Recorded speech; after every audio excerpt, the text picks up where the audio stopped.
Comic books offer fantastic villains of all types. This is because their authors have been given creative freedoms that just aren't possible in other forms of media. However, with this creative freedom comes the freedom to fail spectacularly.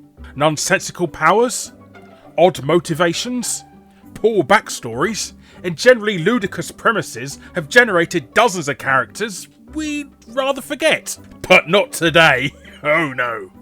These are 10 of the lamest comic book supervillains. Number 10 is Egg Foo.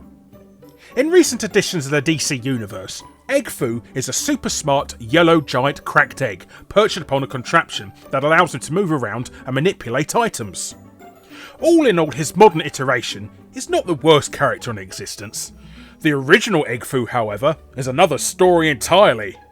His original appearance portrayed him as tall as a house and sporting slanted eyes and a Fu Manchu moustache.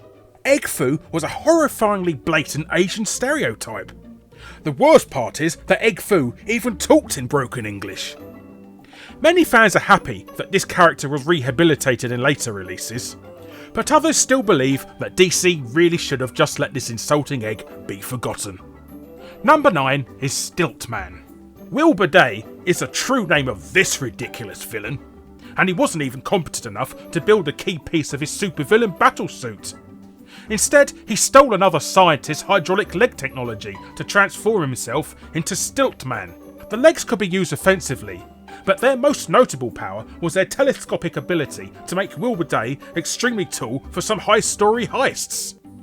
But, needless to say, this comic book villain only appeared in a handful of Daredevil comic books, before being quietly retired by Marvel. Number 8 is Lady Stiltman. But if that wasn't lame enough, somebody decided the character of Stiltman deserved a reboot, as a woman. Strangely enough though, the creators of Stiltman did not replace the word man with woman or girl, like so many female characters do. Instead, they named her Lady Stiltman.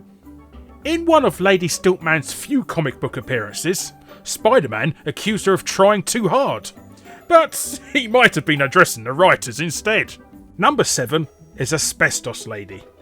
One comic book villain who has not aged well is the tragically named Asbestos Lady. This villain of the 1940s wore asbestos-lined clothing, robbed banks, and then set fires to delay the police.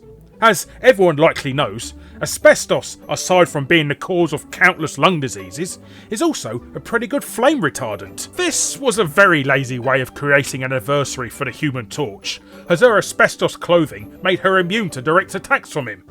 Although it didn't stop him from melting the asphalt beneath her feet and freezing her in place.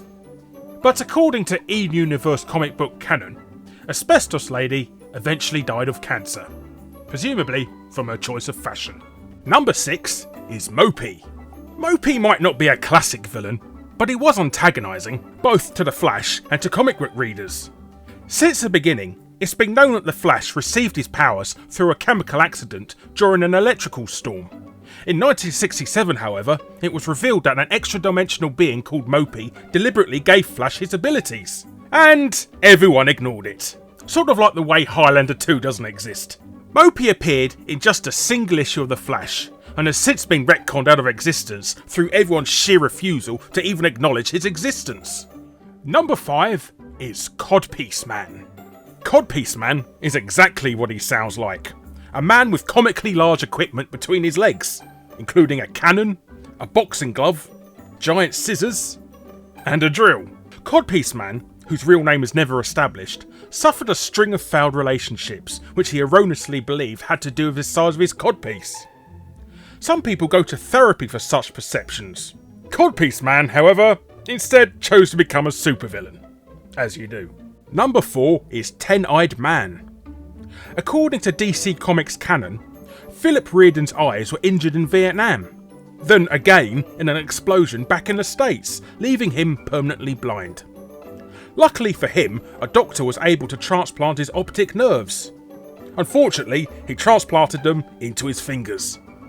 So of course, in typical comic book fashion, Ten-Eyed Man blamed Batman for what happened to him, and fought Batman on 2 occasions, coming up short both times. This is because he could be injured simply from being tricked into catching or touching something. After his first appearance in 1970, he was rarely seen in comic books after that. Number 3 is Kite Man. As a child, Charles Brown, no not that Charlie Brown, was fascinated by kites. So when he decided to take up a life of crime, integrating kites into his MO somehow made sense. He travelled on a rocket-powered kite, which looks suspiciously like a rocket-powered hang glider. But let's not get hung up on words here. He also had a variety of kite gadgets, including a giant kite which assisted in escape attempts from prison. There was also a flashbulb kite, and of course a kite that sported a trap net. Seeing as there isn't much a writer can do with a supervillain that exclusively makes use of kites, his appearances were few and far between after the 1970s. Number 2 is Hypno-Hustler. In true 1970s comic book fashion, Hypno-Hustler's guitar allowed him to hypnotise people, and when performing with his band, he could extend that influence over crowds. He of course could use this power to rob people, demanding concert goers to hand over their wallets, even though after the price of admission for most concerts, people shouldn't have anything left in their wallets. The Hypno-Hustler, of course, was not immune to his own gadgets, and Spider-Man defeated him by removing his protective headphones. All in all, Hypno-Hustler has not seen a modern revival, unlike other supervillains on this list, because he has received very negative reviews from comic book fans, thanks to the character's rather outdated camp factor. And number 1 is the Walrus, Cuckoo Cachoo. Rounding out this top 10 is the Walrus, who seems to have been designed on the back of a napkin. Hubert Carpenter was engineered by his mad scientist uncle to have the, and I quote, proportionate speed, strength and agility of a walrus. Regardless of lexicon, the walrus seems to have also inherited a walrus's intelligence. As in, he wasn't very bright. He regularly bungled criminal escapades.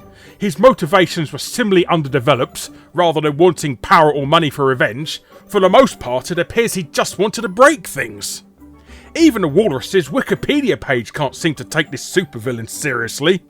It lists his abilities as minimal superhuman strength, agility and endurance, good at crossword puzzles, ability to distract enemies by making them laugh uncontrollably, holding his breath much longer than humans, and survive in freezing water via his layer of blubber.